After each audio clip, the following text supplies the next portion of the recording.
আসসালামু আলাইকুম। আরবিডি নিউজের সর্বশেষ আন্তর্জাতিক সংবাদে সবাইকে আমন্ত্রণ জানাচ্ছি। সঙ্গে আছি আমি রাজীব। প্রথমেই জেনে নেওয়া যাক কী থাকছে এখনকার সংবাদে। আসছে সূর্যগ্রহণেই করোনার বিদায়, ভারতীয় পরমাণু বিজ্ঞানীর দাবিতে চাঞ্চল্য। প্রশান্ত মহাসাগরে 3 মার্কিন রণতরী, তীব্র প্রতিক্রিয়া জানালো চীন। সিরিয়া ইস্যুতে ভার্চুয়াল মিটিংয়ের আয়োজন করবে ইরান।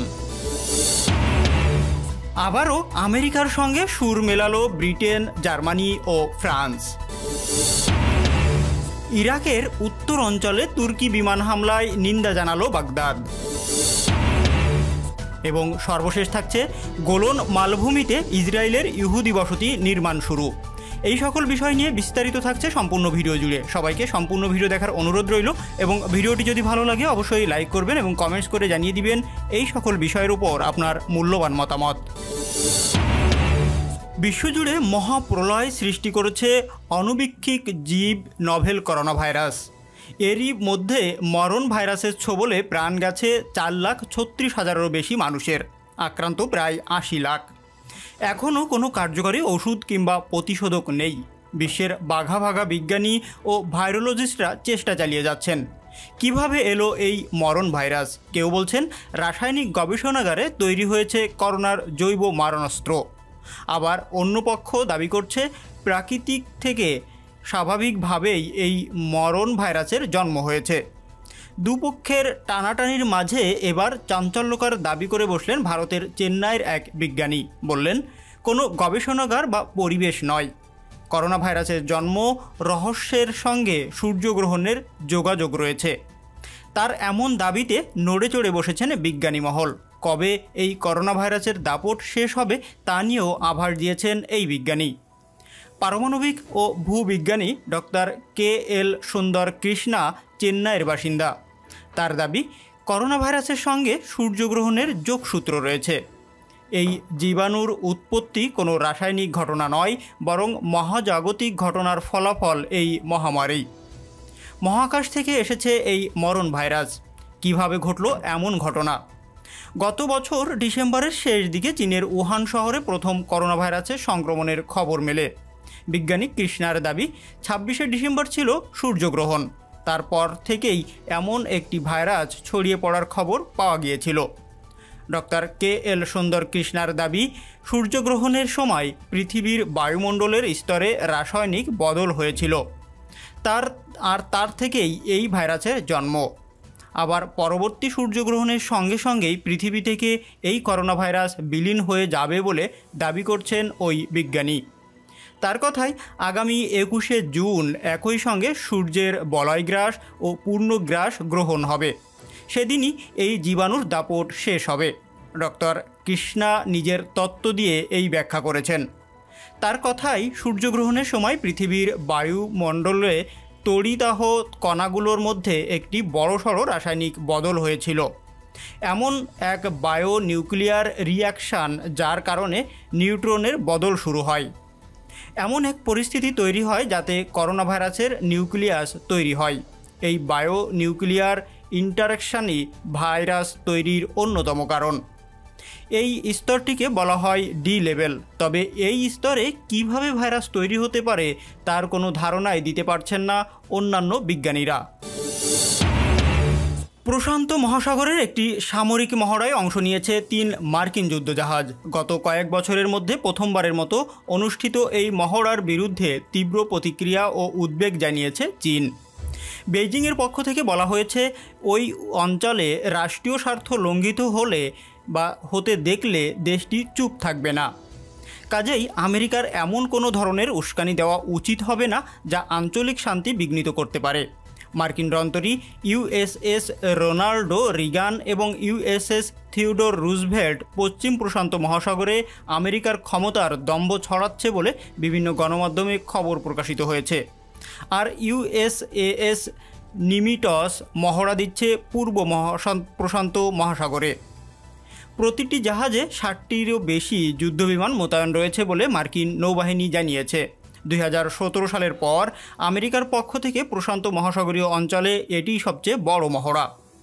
2017 সালের উত্তর কোরিয়া পরমাণু ক্ষেপণাস্ত্র পরীক্ষা করার পর ওয়াশিংটন পিয়ংইয়ং উত্তেজনার পরিপ্রেক্ষিতে ওই অঞ্চলেও যুদ্ধজাহাজ মোতায়েন করেছিল ওয়াশিংটন। ইসলামী প্রজাতন্ত্র ইরানের পররাষ্ট্রমন্ত্রী মোহাম্মদ জাওয়াদ জারিফ বলেছেন, সিরিয়া পরিস্থিতি এবং আরব দেশটির শান্তি প্রক্রিয়া ইস্যুতে শীঘ্রই তেহরান ভার্চুয়াল মিটিংয়ের আয়োজন করবে। কাজাকিস্তানের রাজধানী আস্তানায় ইরান, রাশিয়া ও তুরস্কের মধ্যে যে সমঝোতা হয়েছিল তার আওতায় এই মিটিংয়ের আয়োজন করা হবে বলে জানান তিনি।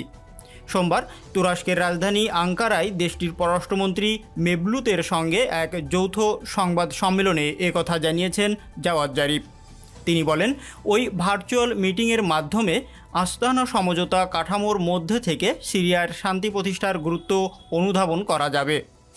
গত এপ্রিল মাসে ইরান, তুরস্ক ও রাশিয়ার পররাষ্ট্রমন্ত্রীরা আস্তানা সমঝোতায় 3 অংশীদারদের মধ্যে আলোচনা ও পরামর্শ অব্যাহত রাখার উপর গুরুত্ব আরোপ করেন। সিরিয়া সংকট সমাধানের ক্ষেত্রে আস্তানা সমঝোতাকে সবচেয়ে কার্যকর পদক্ষেপ বলেই মনে করা হয়। আমেরিকার সঙ্গে সুর মিলিয়ে ব্রিটেন, জার্মানি ও ফ্রান্স জাতিসংঘের পরমাণু তদারকি বিষয়ক সংস্থা IAEA-তে ইরান বিরোধী অবস্থান নিয়েছে। সোমবার IAEA-এর নির্বাহী পরিষদের ভার্চুয়াল বৈঠকে ওই 3 ইউরোপীয় দেশ ইরানের বিরুদ্ধে ভিত্তিহীন অভিযোগ উত্থাপন করে তেহরানকে IAEA-এর পর্যবেক্ষণে পূর্ণ সহযোগিতা করার আহ্বান জানিয়েছে।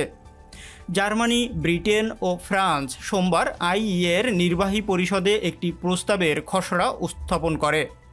1 পৃষ্ঠার ওই প্রস্তাবে ইরানকে তার পরমাণু কর্মসূচির ব্যাপারে আনুষ্ঠানিকভাবে সতর্ক করা হয়।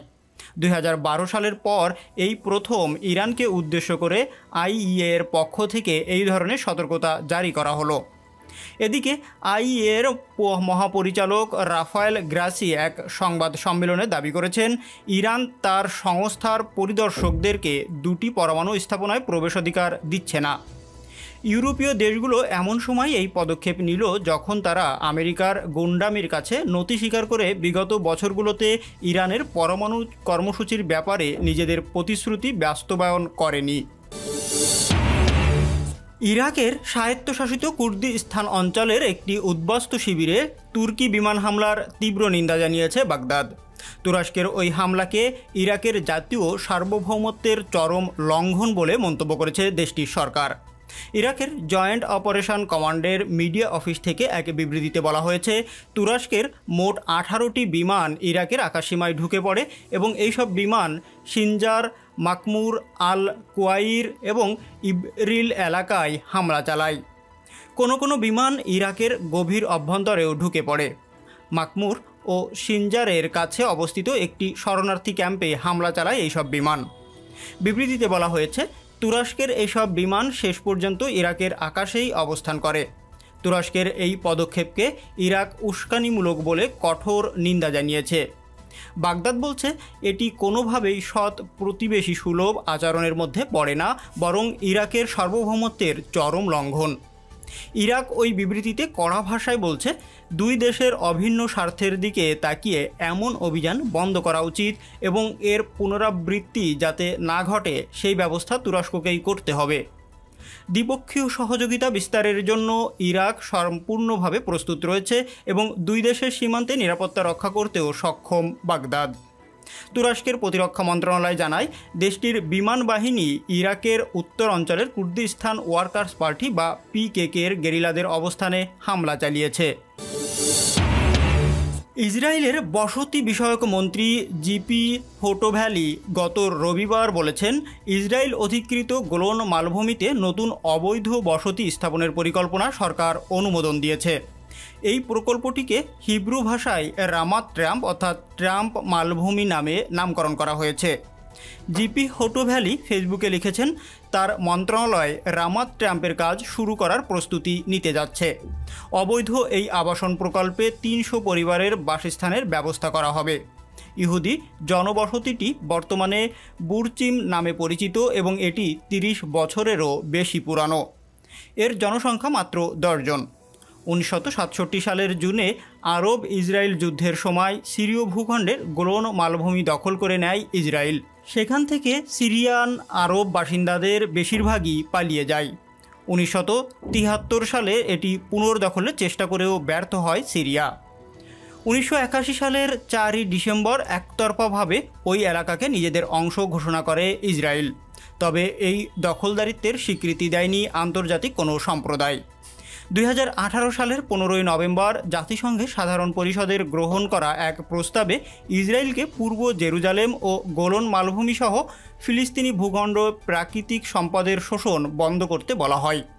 তবে গত বছরের মার্চে জাতিসংঘ ও আন্তর্জাতিক সম্প্রদায়ের প্রতি বৃদ্ধাঙ্গুল দেখিয়ে অধিকৃত গোলন উপত্যকায় ইসরায়েলের জাতীয় নির্বাচনের প্রাক্কালে ইহুদিবাদী দেশটির সার্বভৌমত্বের স্বীকৃতি দেয় মার্কিন প্রেসিডেন্ট ডোনাল্ড ট্রাম্প। ওয়াশিংটন সফররত বেনিয়ামিন নেতানিয়াহুকে পাশে রেখেই ওই স্বীকৃতিতে স্বাক্ষর করেন ডোনাল্ড ট্রাম্প। ট্রাম্পের এই স্বীকৃতির পরপরই ক্ষুব্ধ প্রতিক্রিয়া জানায় সিরিয়া। ট্রাম্পের এমন পদক্ষেপকে সিরিয়ার সার্বভৌমত্বের ওপর আক্রমণ বলে উল্লেখ করে দামেস্ক। সিরিয়া ছাড়াও যুক্তরাষ্ট্রের এই স্বীকৃতির প্রতিবাদ করেছে অনেক দেশ।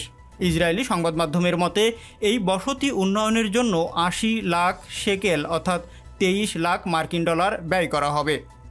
গত রবিবার মন্ত্রিসভার বৈঠকে নেতানিয়াহু বলেন, ইসরায়েল গোলন মালভূমির রামাত ট্রাম্প প্রকল্পের বাস্তবায়নের কার্যকর পদক্ষেপ নেওয়া শুরু করবে।